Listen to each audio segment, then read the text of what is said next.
What's up, my Philadelphians? It's your boy McGarris and your boy Cash. We just want to take the time to just promote or get you guys to go out and take your COVID vaccine. COVID is very serious here, especially in the Philadelphia or tri-state area, I should say. Please go out and take your vaccine. The CDC has just released new guidelines that people who are fully vaccinated can go into areas without wearing masks. I'm sure you guys want to go out and have a good time, and it's summertime and we are all outside. So definitely do your due diligence and go get your COVID vaccine. It's real. What the man said, that's true. It's real, man. Go out there and get your bikes.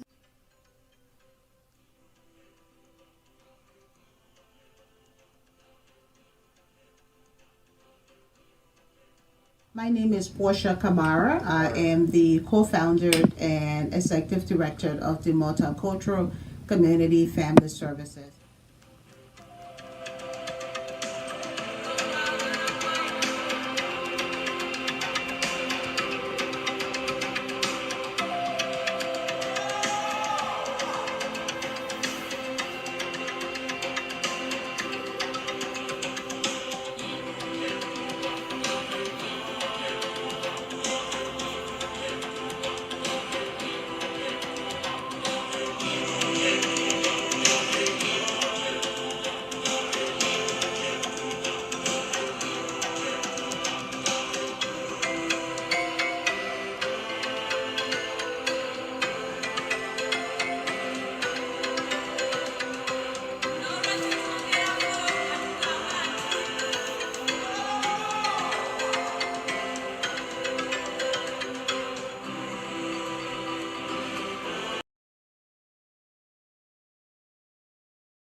And we are we are back with the Lrtn Live update. I'm here with Mr. Mengistu E. Wolokoie.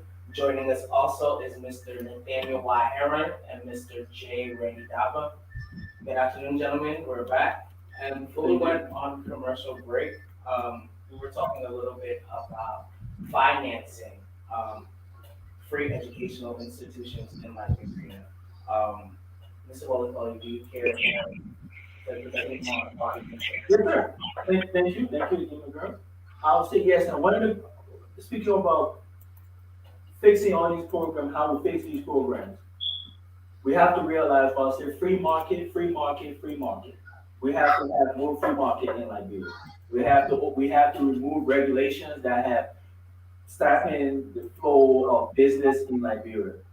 Like I said earlier, you shouldn't have to know somebody in the government in order for you to open a business. You know what I'm saying? No, that free market is the main key to our success in Liberia. We have more free market, we have more money, we have people who will have more jobs that everybody pay taxes, and that taxes that will build schools, that will improve our healthcare system, that will build our roads. Mr. Heron, are you there? Yeah, I'm here, but I'm only saying myself. I don't know what the prince do. Not too long ago, it was the other guy and myself. Picture was up. I just heard Mr. Wolokoli talking, but I did not see him. I'm not even seeing you either, so I don't know what's going on. But I'm pretty much sure you can hear me. I'm not. If you can see me, that's fine. But I can't see any one of you guys anymore. We can see you, we can hear you. Just a little bit of technical difficulties, but we can carry on with the conversation. I just wanted to see if you or Mr. Dapper had anything to interject. He just answered, Mr. Wolokolie just answered on how Yeah, on financing his programs and educational programs in Liberia. yeah, it's true. Mr. Wolokoli has ideas that I can tell you, um, but he's not explaining, at least to my understanding, how will he pay for these programs? If there will be any cuts made in any of the other sector of government, how much would be the cut to pay for those other programs? But before I get to that, you guys were talking about. Oh, there you go. Now I can see you guys. You guys can see me now. Yes, Yes, sir. There you go. So the technical difficulties problem have been resolved. Mr. Wolokoie, first of all, let me tell you thank you for your heroic service for serving one of the best military, at least to exist in the history of mankind. The Armed Forces of the United States of America, you serve with distinction. Thank you for your service. More power to you, Biggie. I truly appreciate, Eddie, the level of work and commitment and dedication that you committed to this great and good country. I tell you, thank you for your service, sir. Thank you ever so much. And having said that, Mr. Wolokoye, you talk about privatization. It was one of your cardinal issues that you spoke about. You spoke about. One second. Go to mommy. Go. It was one of the, it was one it was one it was one of the, it was one of the cardinal issues you spoke about privatization, and according to um oh god, according to my stack of stuff here, hold on one second, sir. According to my stack of stuff here, you say why privatizing Liberia's economy is so important. Could you care to expand on that? Where you say why privatizing Liberia economy is so important, and I want to know whether Liberia is not a privatized country to begin with, because the last time I checked, Liberia is a free market enterprise. If you even look at the mining sector, if you even look at the agriculture sector, we have companies and industries running it. So I don't know when you say privatizing Liberia economy is one of the most important ways in which we can grow our economy. For example, when you look at the agriculture company, and I think the co-panelists they agree with me. If you look at our agriculture sector, you have Firestone Rubber Plantation. I'm pretty much sure is owned. I'm pretty much sure it is being owned by private company. Not only Firestone, you also have a lot rubber plantation. Mr. Heron, is it possible if you can just state the question? Just read to state the question, please. The question I want you to explain when you talk about privatization of the Liberia economy, what really he means by that. We already have our economy to be privatized. That's why I'm giving you an example. You get LAC, Walmart, you get all the companies. So what really he means by that? Hey, expand on that. Mr. Wolokoie. Thank you, sir. Okay, let's take, for example, LEC. LEC is a government ran entity. I believe LEC should be be ran by a private company. That's one. Two, if you take Firestone for example, Firestone is a private company. Locke is a private company, but we have concession deals with them. When I been privatized, in that you, Mr. Dapo, and our esteemed host here should be able to go to should be able to go to Liberia and decide to say, okay, we have rubber trees. I want to take the rubber trees and turn it and create a factory to create rubber bowls. That's what I'm talking about. I'm talking about LEC being a company that should be ran by a private company, which is a government ran company right now. Our government is not equipped, nor do they have the technical know-how to run the entity. I know you are going to say that LEC got this right now. We are at LEC been around, I can't remember the exact date, but we don't have electricity throughout the whole country. So I believe that's what something would need to happen, because you as the consumer with LEC being a private company, they will cater more to the consumer. If being an LEC is ran by the government, they do not cater to the consumer. Right now, people electricity goes out of the country for 3-4 months. A private company would not do that, but it's ran by the government. So when I say more privatization is we want people to be able to open businesses that they are free market. We want that if you go and open a business, a Liberian in Liberia should be able to transfer money out of Liberia easily. That they are able to do that. We don't have that. you have to be of wealth. You have to be of connection in order for you to do such a thing. Before the conversation goes on, I'm hearing a lot of talk about free market. For our viewers at home, this question goes out to Mr. Wolokoie, Mr. Heron, or Mr. Dapper. Can you guys please explain to our viewers at home what is the free market? Like, what do you guys consider a free market? Anybody? Oh, actually, man, I will go. Free market is what we have in the United States of America, where you see in South Korea, where you see in the Western world. That when Mr. Anderson, leader of this beautiful station, went to go open this station, he went and got a license to do these things, and he was able to do that. People are able to sell their goods freely. They're able to trade goods and make money. That's what I'm talking about. Not I'm talking where the government is not the rules and regulation that we have in Liberia has stifled our growth in Liberia. The government of Liberia needs to take their hands off the neck of the Liberian people. Liberia are resourceful people. Liberians are strong people. Liberians are resilient people. Our biggest what's the word I'm looking for? Our biggest asset is our people. Liberians home and Liberians abroad. The problem is the regulation that we have in place. We have when I talk about removing the custom tax. Right now, you either have to be a Chinese, an Indian, or Lebanese and study in order for you to do business, or you have to know somebody in the government in order for you to do business in Liberia. A mom in Grand Jita County cannot just open a business that she wants that will make her money as much as an Indian or a Lebanese person that is in Liberia right now. That's what we need to do. We need to create a free market where we're able to create a middle class. Right now in Liberia, we have rich, we have poor. With the free market system, we can create a middle class. So people will be thinking, if I'm poor, I know I can make it to the middle class. Somebody who is rich and stuff, they know that if they're poor, they could fall into a middle class. That makes sense. Mr. Dapper, you've been kind of quiet during this conversation. Anything you would like to add? No, I mean, I'm not adding anything to Mr. Wolokoie. Mr. Wolokoie, I believe, should be here answer the question as a political aspirant, and I think that one of the purposes why I'm here.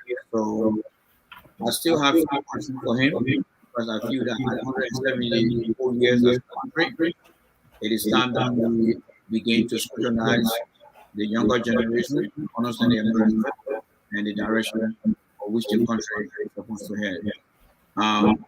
My second question is this.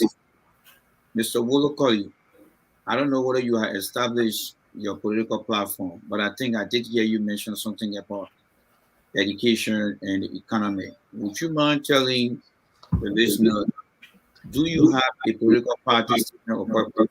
And if yes, what it is? Do I have a political party? Do you have a political party statement of purpose? Why you establish your political party? What is a political party? I am running as an independent candidate. I understand that, but the political party purpose or statement of purpose is to clearly commit yourself to what you would like to do when you become president. It's like your TC statement for your party. Are you going to be committed to fighting corruption? Are you going to be committed to supporting any transparency? Are you going to be committed to showing decentralization is part of your agenda? If yes, do you have a political party statement of purpose? It's like a purpose for your platform. Okay, but my platform, I'm sure you have read my platform. If we could, let's take your stuff about decentralization. Yes, I support decentralization of the government. Is it written? Is it written? Is that something Yes, yes, it's written. If you see my platform on my website, www.mengistuewolokoie.com, you read my platform, you will see it's written in there. Is it written as a summary? I mean, what are you committing yourself to? I mean, there are a lot of political platforms we have seen over the years from different political parties, but there has never been any commitment from them to form of a political party statement of purpose. What is the statement behind the purpose for which you want to be president? How can we hold you accountable for what you are saying rather than what you are written? Mr. Randy, why don't we do this? Why don't you just ask the question directly? Like I said, The question I just asked you, I said, what is your political party statement of purpose? okay. Okay, let me put it to you like this, sir. Mm-hmm. Good question. My purpose for running is to create environment that is better for the future generation. Okay. Yes, I believe in decentralization of the government. One, I will say this: when elected, no superintendents and mayor will be appointed by me. That's one. Two, we are going to create a strong local and county government. If we need to pass a law, I will work with the legislative branch in order for us to create a county governor that is held in each county. One, two. When it comes to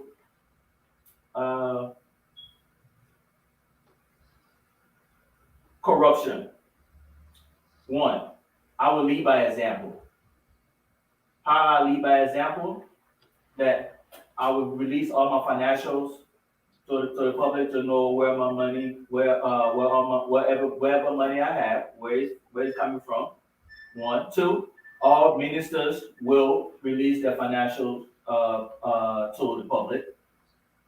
Two, three, we will have transparency. One, with the fact of digital currency. Another step we will go further. I'll go further that no immediate family member of mine will hold a Senate confirmed position. What I mean by that, when I say a Senate confirmed position, I mean position that the senators have to vote saying this person is qualified or not. And whoever I appoint to be Senate, whoever is coming into our government, they will be fully vetted. I mean vetted to the full extent of the law.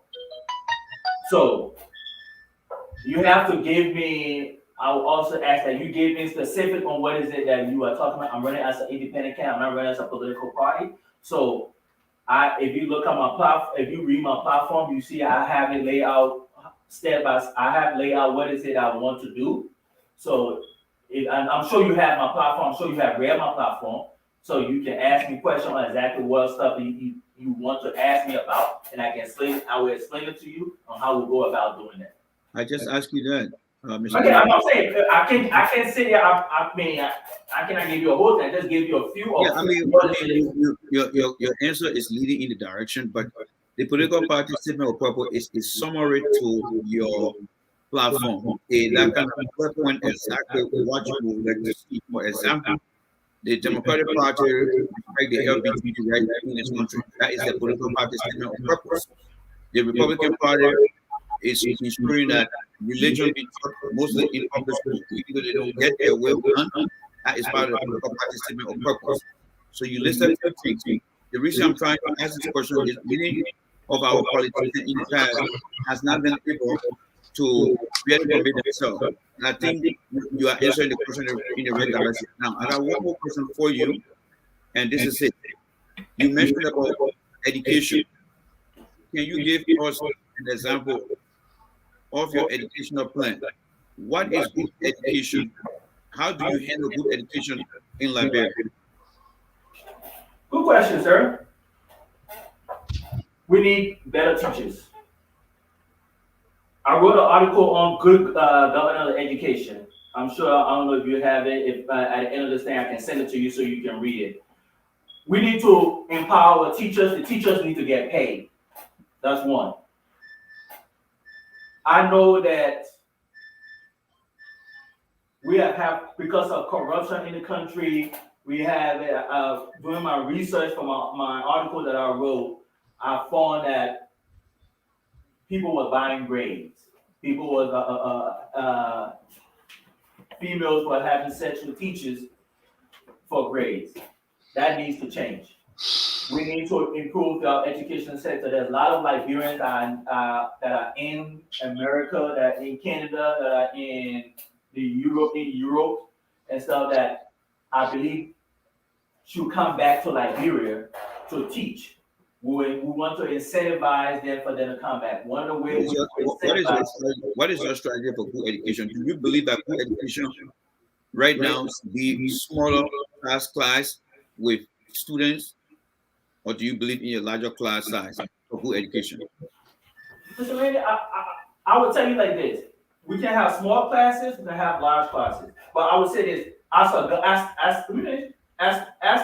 your president. Our job as the government is to provide an environment so that the people who are the educators to be able to tell us that this is how we need. What I believe is that we need teachers. If we don't have the teachers, then we can't have a large class or a small class. Kind of like if we don't have the doctors, people cannot go see nobody, or the nurses, they have nobody to be seen. But Mr.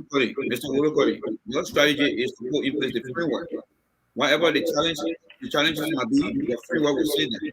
If you say good education means smaller class size with a teacher, that's what we want. If you cannot get it, we will understand that as president, this is what the good educational plan is. And people will have to look at it and say, okay, he has the plan, but he doesn't have the manpower or capacity. But if you allow the teachers to determine that your class will be at this, and you align the teachers or the lack of capacity to determine your plan. I'm asking you for your plan, your strategy. Once your strategy is in place, then you can begin to outsource or look out there for people. Last question: how do you keep One question, sir. Mr. Rain, hold on one second. Mr. Rain, hold on one second.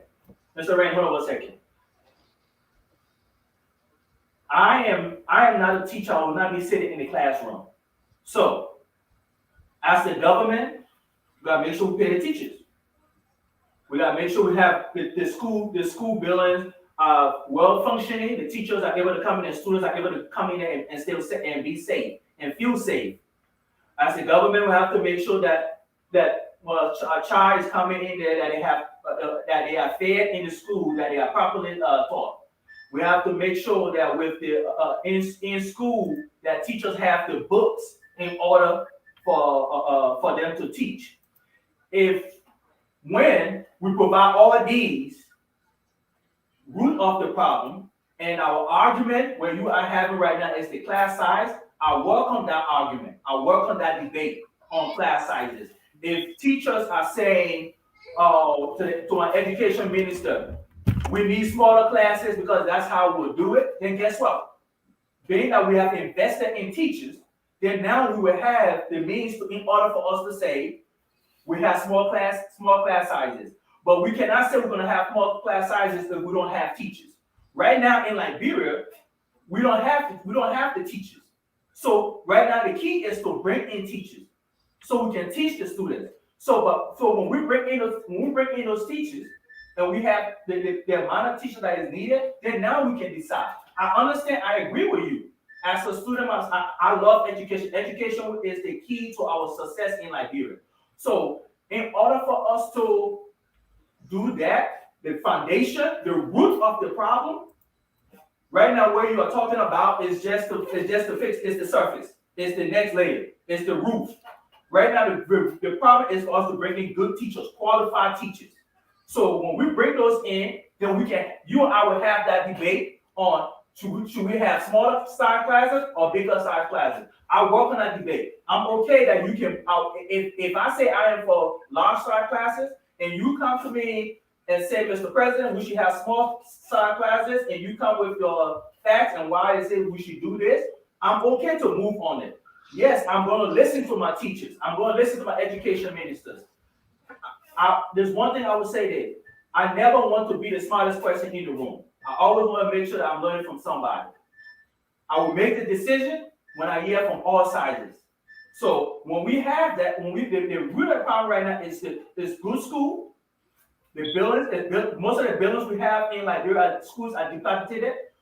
We need to build new schools, demolish the old schools and build new ones, make it for the 21st century so that our students can learn better, bring in internet into the country. Those are things that we need, and we need teachers for that.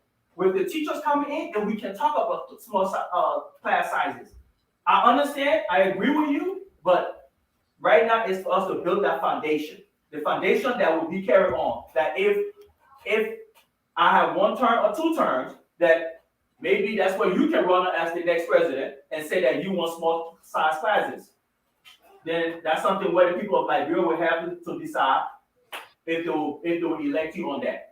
Right now, I wanted to elect me on the fact that I will build a foundation for our schools. Thank you, Mr. Moderator. Thank you. That's all I have for now. Thank you.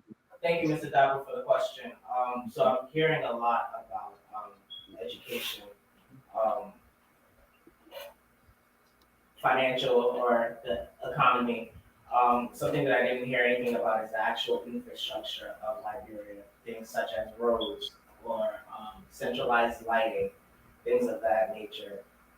Does in your campaign or does your team have any types of plans as far as developing or helping with the development of the country's infrastructure?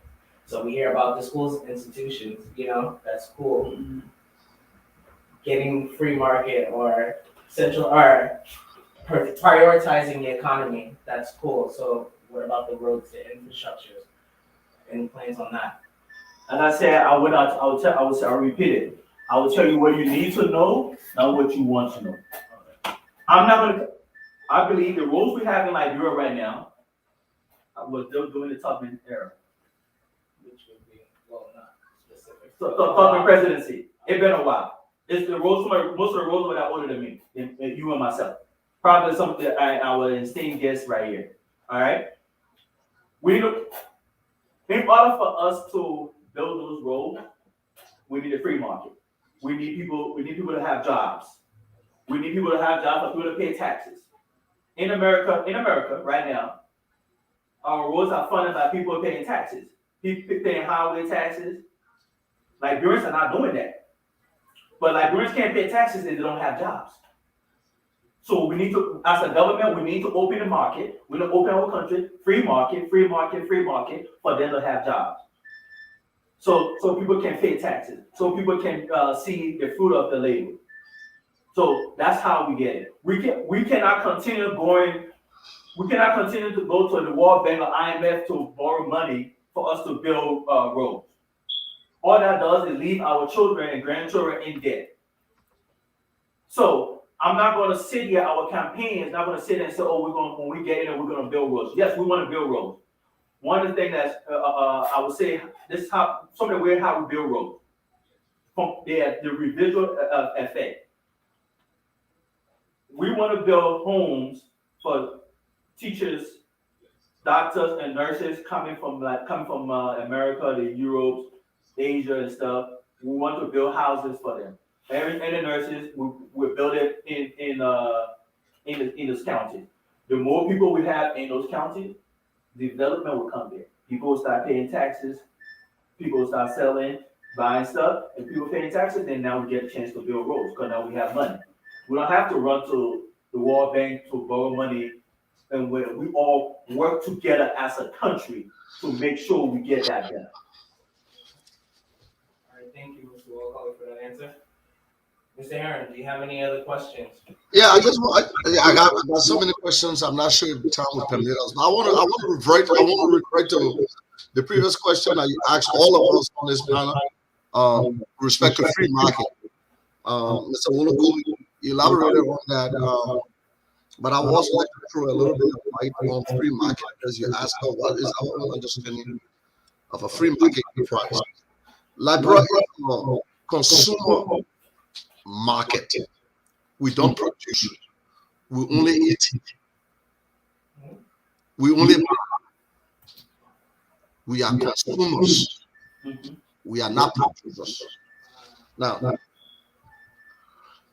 Mr. Wolokoie talk about privatization, and I made the point that no one is preventing anybody from privatizing the business. if the government can incentivize, or at least if the government can come up with a reward system that will give people reason for them to be inventive, that would be good. My question to Mr. Wolokoie is, does he have any business or corporation in Liberia, because he's stressing on privatization, so he has to lead by example? Does he have any establishment in Liberia? They're paying people, or people on his payroll, a company? Mr. Wolokoie, the question is yours. No, sir, I do not have any business in Liberia. And what I'm saying, I'm not saying for privatize because that was going to be I'm gaining some kind of stuff from that. No, I do not have any business in Liberia. The reason why I say privatize is to get the government out of the hell of the Liberian people. The regulations that are on hold that Liberia have on the books right now. If you look at, yeah, go ahead. I'm sorry. Go ahead.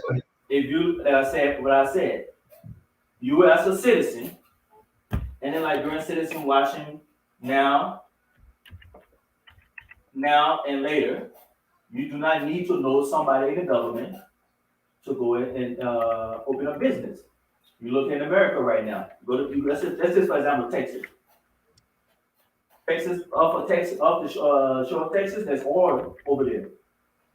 A private company has get a leasing license to go and drill oil. In Liberia, that's not the case. The oil stuff is ran by the government. It should be somebody. If a Liberian have the money to do it, they should be doing that. Rubber. I believe that we should not be exporting our raw material like we do right now. I think my hope, if all goes well with what we're planning that we put down, that we should build a tire plant in Liberia. Iron ore. Steel is made out of iron ore. We should build a steel plant in Liberia. So when you say we should build it, who are you referring to? Private Liberia. Liberians. If a Liberian can do it, if a Liberian have the means and the funds to do it, let them build it. If a foreigner have the means to build a steel plant in Liberia, let them do it. It's called competition. But no one is preventing anyone from doing it. Is that correct? If you want to carry a business, no one is preventing anybody from doing business in Liberia. If you meet the requirement, is that correct, sir? Sir, right now, can you tell me a steel company in Liberia? Do we have any steel company that is making steel in Liberia right now?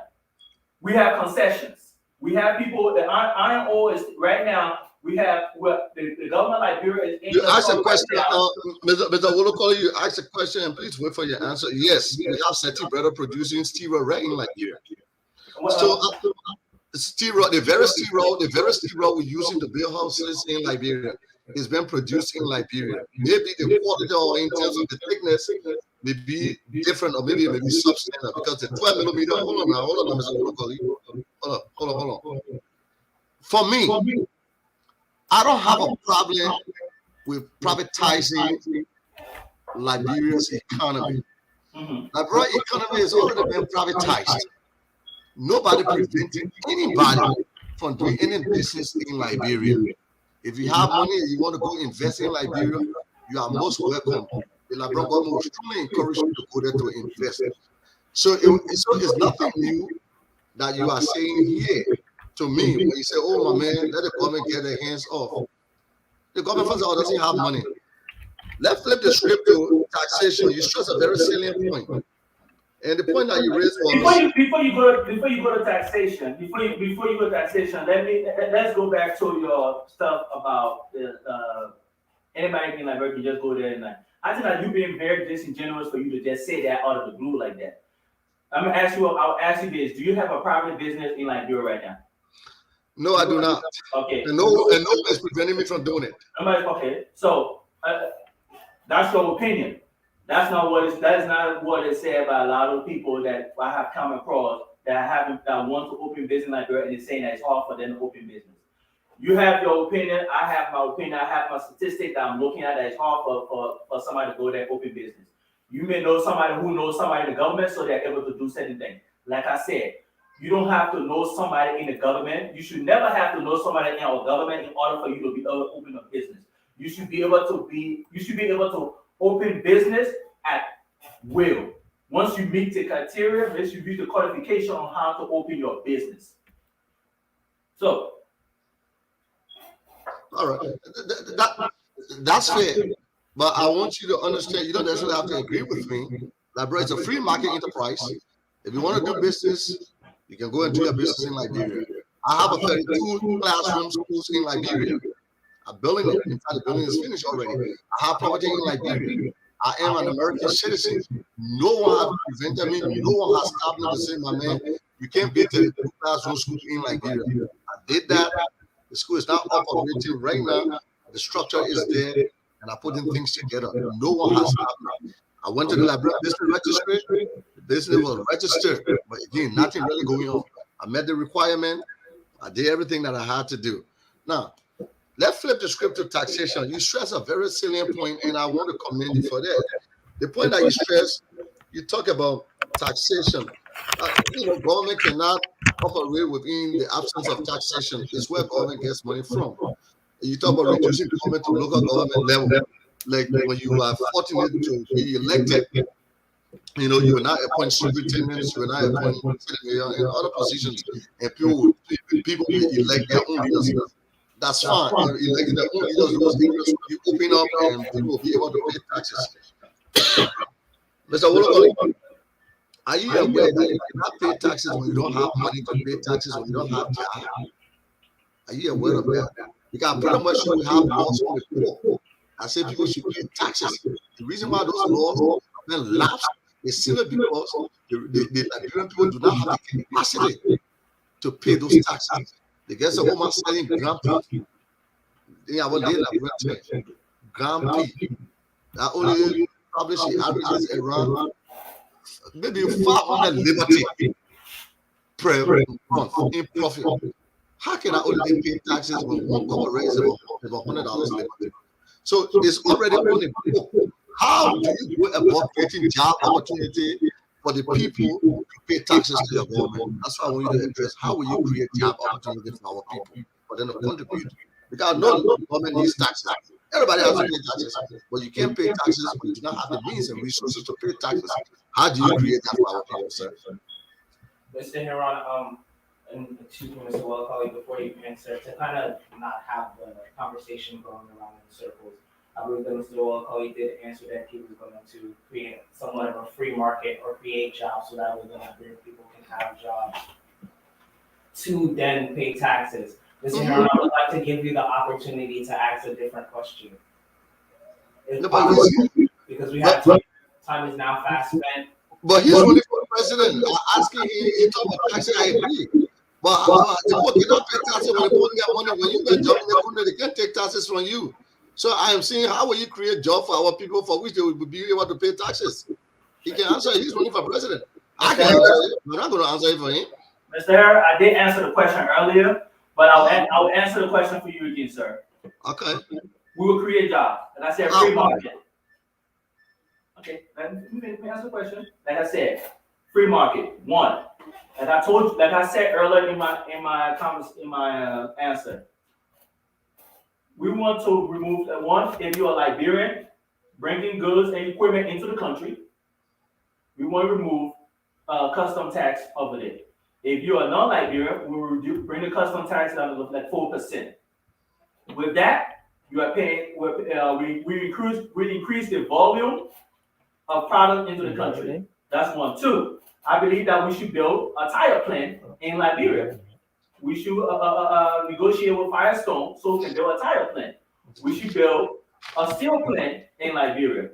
We should make it easy for people to be an open business. Three, I believe that we should build a water distillery plant that will have clean drinking water and a good pressure of water coming around that will help people in the agriculture sector. Four, our agriculture, I want to subsidize people in the agriculture sector. how we subsidizing them so that we can have more people go into agriculture. I believe that's one of the places that we can move Liberia into the 21st century to better our people, and we're able to feed our country within 10 years. Okay? So with that, so those are the things, those are the steps that we have to do. We have to remove the regulations and stuff that we have on the necks of the Liberian people that is stopping us from creating jobs. Those are the steps we would take to make that happen. Thank you, Mr. Wolokoie. Mr. Wolokoie, we have a question from one of our viewers at home, Mr. Alexander Hayes. He asks, what is Mr. Wolokoie's stance on the War and Economic Crime Court? Mr. Alexander, I believe we should have the War Economic Crime Court. But let me be honest with you, sir. The War Economic Crime Court will not happen because of the legislative body. If elected, when elected, if the Congress put a bill on my desk with to create a War Economic Crime Court, I would sign it for us to have that. If the Liberian people want War Economic Crime Court to be established, they have to vote out all the people they have in the elected office right now. We know that most of the people in the legislative body right now took part in the war. Let's be honest. Those guys are not going to pass a law that is going to take money away from them or put them in jail. It's not going to happen. So we can stand here and talk about it till we blue in the face. It's not going to happen until you put honest people in there that will pass those laws. But I do support War Economic Crime Court. If that bill comes to my desk, I will sign it. Thank you, Mr. Wolokoie. We will have to take a quick commercial break. We'll be right back. More with Mr. Wolokoie, Mr. Dagwa, and Mr. Heron, and with your host, Mengistu Jackson. We'll be right back after this commercial break.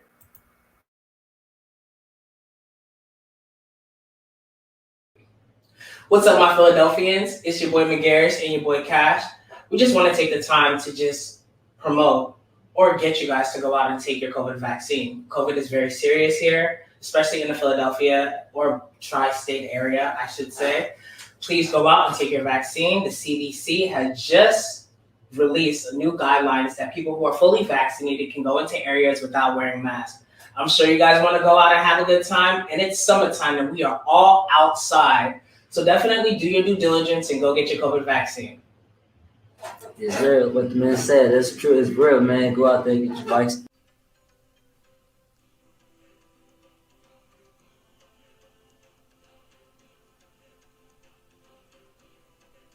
My name is Portia Kamara. I am the co-founder and executive director of the Multicultural Community Family Services.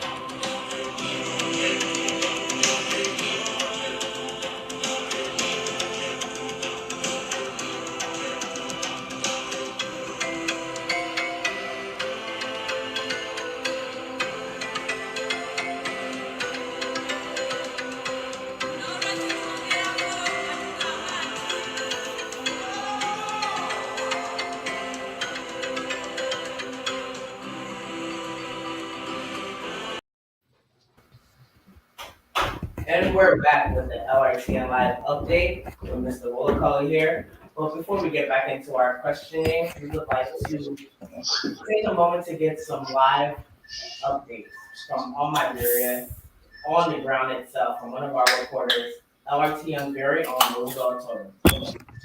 Go ahead, Roosevelt. Hey Roosevelt, are you Okay, there? thank you very much. I'm Roosevelt speaking from Monrovia. As you know, Liberian people, there are a lot of issues And what the people actually need now is an alternative. So who is bringing this alternative, and what are the activities? What new are they bringing to the table? Yeah, what innovation?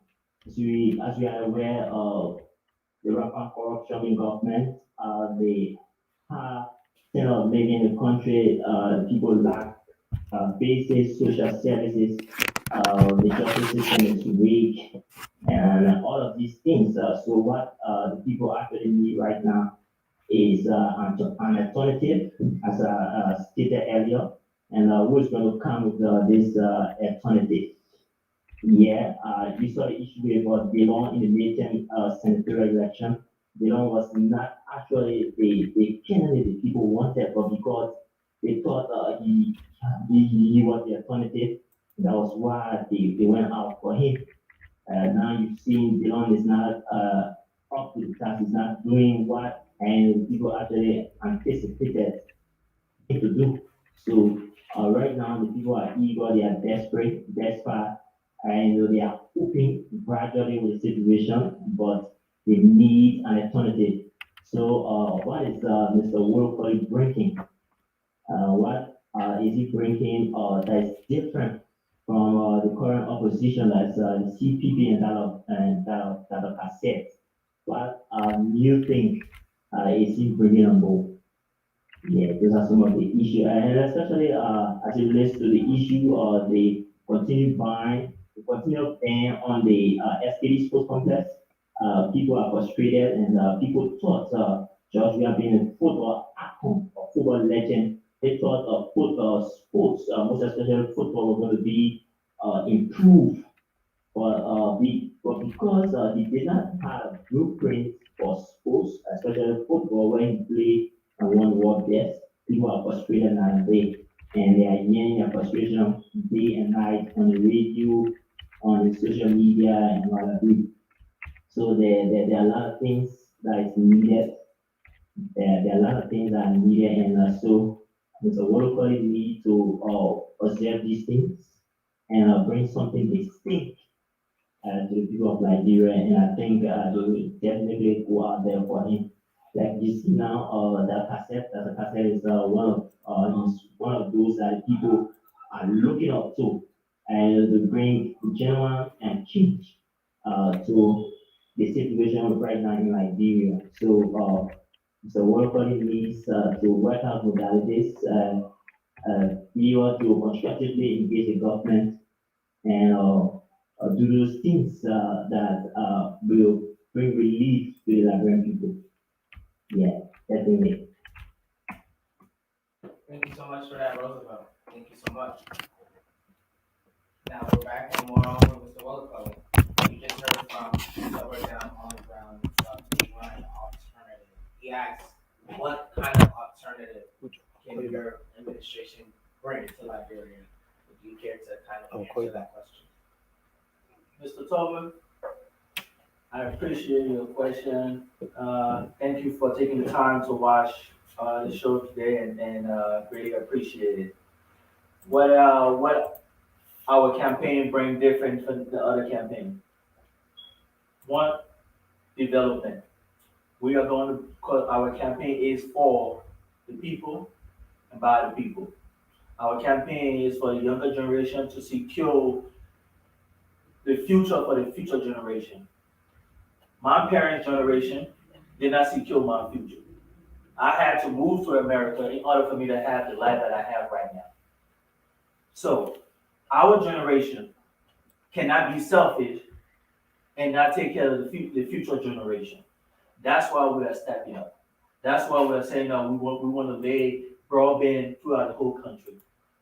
That's why I'm saying that we want to build a water distillery plant. We want to build a state-of-the-art recycling landfill. Do you know in Liberia right now, there are 5 leading causes of death in Liberia? HIV/AIDS is number 5, which is 6%.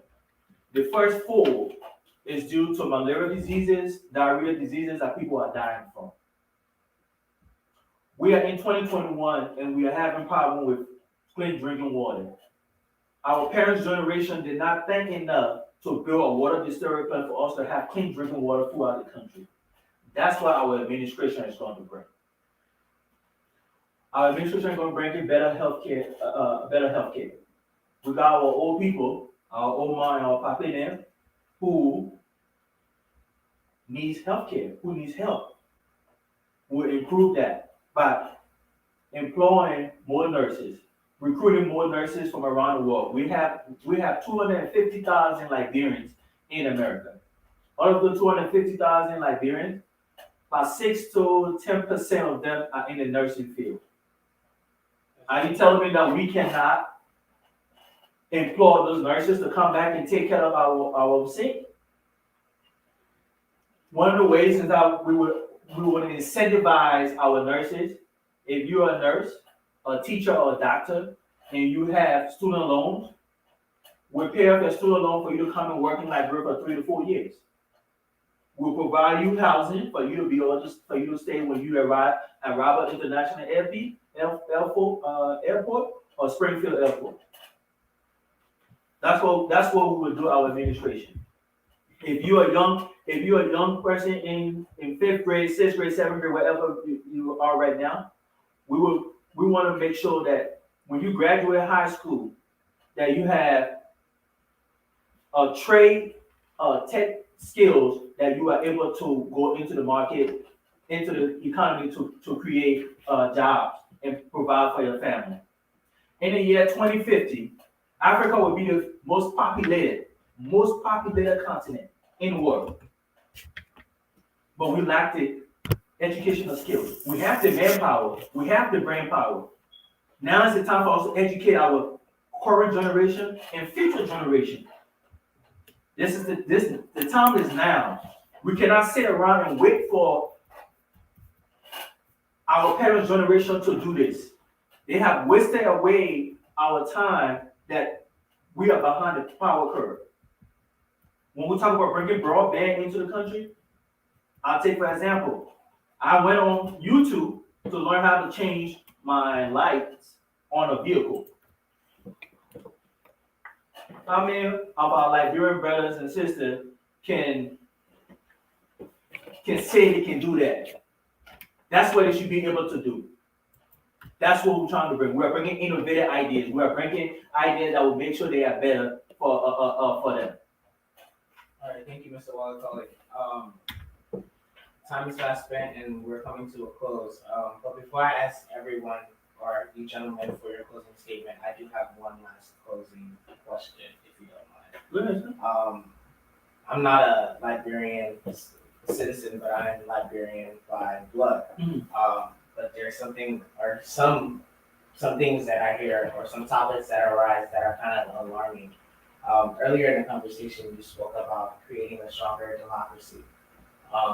How does your team plan on making the voting process in 2023 more easy and accessible for people to actually go out and vote and safely do it at that?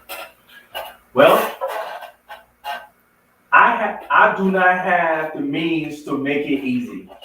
I have to deal with what the system is. Everybody has to do what the system is. When elected, the way we change those things to make it easy, one, make voting on election day will be a holiday. Two, we'll make it easy for people that if you are running a campaign, that you should be able to take voter registration form and take it to the voters, have them register it, and bring it to the election commission, mail it to the election commission, or bring it there for them to process it. Three, we just have to get everybody to vote. So if people want easy voting, want to improve the voting process, vote for Mengistu Wolokoie. If you want better life, more innovative ideas that will improve Liberia, put Liberia into the 21st century, vote for Mengistu Wolokoie. Great answer. Great answer. Before we go, any closing statements? Mr. Randy Doppler, any closing statements? Mr. Yeah, Hearn, thank you sure. very much. So I would just like to say a big thank you to the management and staff of LRTN Radio for giving me the opportunity today. And I would like to also appreciate Mr. Wolokoie for taking all his time to come here. And my counterpart, Nathaniel, also thank you. And thanks to everyone on the network for those who came my invitation as well. Mr. Wolokoie, a long way ahead. And what the takeaway here is, as a politician, you should be open. I see that you want to speak the process, which is not good. For example, when you say you got one me, I would tell you what you got one me, and not what you got want me to say. Trust me, the Liberians now they are very diverse. We are seeing it all. My suggestion to you is to begin to look at the case study of all the politicians in the past, study the Liberian mindset. I think if you focus on being Liberian centric, where everyone is below the law and you are open to criticism, it will be a very great help along the way. I'm a very critic. I campaign for George Weah. I'm moving president, and I turn around and criticize him. And I want the reason I'm not returning to Liberia because Liberians don't like to hear the truth. I'm just being honest with you here. Let me say thanks to Joseph for giving me the opportunity here. So that's all I have. Thank you so much for the commercial. I enjoy the commercial as well, and I look forward to talking to you about opportunities and stuff again. Thank you guys so much. Thank you, Mr. Dava. Mr. Heron, any closing statement? For at least hosting this program. Lrtn has been in our backyard for a little while now. Speaking about privatization, Mr. Wolokoie,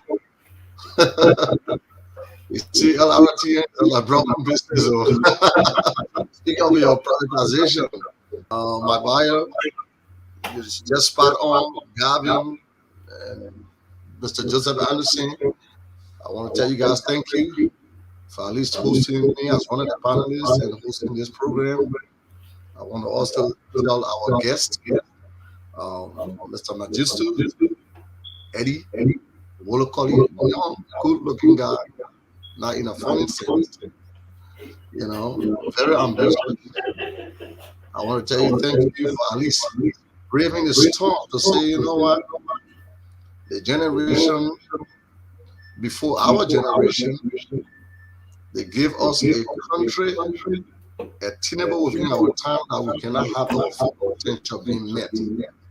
We were robbed of our dignity. We were robbed of so many things. Now we owe it to this generation and owe it to ourselves and the future generation. The fact you're thinking like that, I think you have a promising future, Mr. Wolokoie. But just before I get off, I'd like to throw a little light on unity because you spoke about unity. Please, when you leave from here, I want you to take your time, go back to your platform or manifesto or whatever document that you have written. I want you to expand on unity because if you follow the necessity of the heroic battle that is reaching on in Liberia today, it all has to do with managing our resources. It all has to do with enmity, hatred for one another. So it was a good thing that you touched on unifying the country. But based upon what I read, you did not expand on that, and I want you to do it. But I wish you the best of luck, and I see future in you. Thank you very much. Thank you, Mr. Heron. Now, for the final closing statement, Mr. Wolokoie, any final words to your viewers? Yeah. Thank you. Thank you to the Liberian Radio Network. Thank you. Appreciate it. Thank you. To my esteemed guests, Mr. Heron, Mr. Randy. I also want to thank the Liberian people, home and abroad, who are watching, for taking this time off to watch this program. I hope you have obtained from this interview on my reason why I'm running for president, why I'm running, what we're going to do, and how we're going to do it. I understand our problem is numerous. It is not a quick fix for what we have to fix for the country. We all have to work together. We all have to make sure we as Liberians work hard to put this together. We have to build a foundation for the future generation. It's not going to be an easy road, it's going to be a hard road. So to my fellow Liberians, we're not going to sit around our campaign. I'm not going to give you the usual propaganda machine, political propaganda machine to tell you, oh, we're going to build roads, we're going to do this, we're going to do that. We're going to tell you how we are going to do it. We're going to tell you that in order for us to accomplish this, you have to help. We all have to do it. So my generation, people within my generation, now is the time for our generation to step up. We cannot let the future generation down as our parent generation let us down. If you do not have the means, the opportunity to volunteer for our campaign, you can donate. You can donate to our campaign at www.mengistuwolokoie.com or cash app us at WFP 2023, WFP Wolokoie for president. We need you. We want you. Join us. Join this movement. Without you, Liberian home and Liberians abroad, we cannot be successful. We need a change that builds a nation. It is up to you. It's up to our generation for us to make sure that we move Liberia into the 21st century. And I believe that all the candidates that are running right now, they will not move Liberia into the 21st century. So vote for Mengistu Wolokoie so we can move Liberia into the 21st century. Thank you. Thank you, Mr. Wolokoie. Thank you for the call of action. And now for me to do my thing and what I do best. It's closing time, but before we go, we'll have all the information you guys need for donations and any future information in regards to the election and Mr. Wolokoie's campaign. We'll post it down in the comment link below. But before we go, if you haven't already, please follow, like, subscribe, and share Lrtn on every social platform necessary.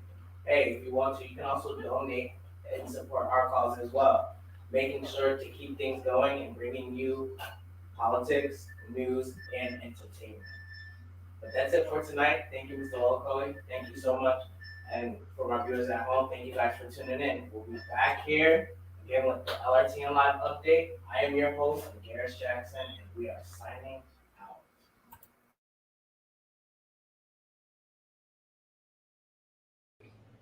What's up, my Philadelphians? It's your boy McGarris and your boy Cash. We just want to take the time to just promote or get you guys to go out and take your COVID vaccine. COVID is very serious here, especially in the Philadelphia or tri-state area, I should say. Please go out and take your vaccine. The CDC has just released new guidelines that people who are fully vaccinated can go into areas without wearing masks. I'm sure you guys want to go out and have a good time, and it's summertime and we are all outside. So definitely do your due diligence